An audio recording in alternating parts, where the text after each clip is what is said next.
Assalomu alaykum do'stlar, yaxshimisizlar, omonat etmisizlar? Xudo qalasa, yine karvacham bitdi buni.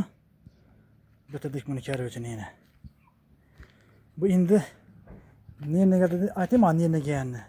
Bu ağaçına geldi endi bu. Xudo qalasa ağaçına geldi bu. Endi ağaç koydan yine geldi. Ağaç koyamiz buna. Yine ortadaki deval. Bu bana bir xona, banda bir xona. Ortadan bir karvachdan terdik. 25 oldu bu.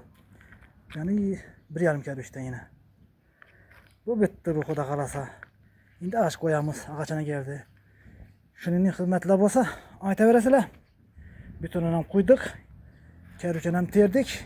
Endi ağaç geldi. Üstüne basırsak deyişin içini suyumuz. Şu bilan bitadi bu. Şunun hizmetler olsa aytaverasizlar. Bize hizmetlerimiz var, bir iş veremiz. Edris bir, cemiyeti bir. Cemiyeti de birinci danıştırdım ekin sizlere. Ha, bir de var ekan ana. Hırda ana eke şerif ana. Eke şerif.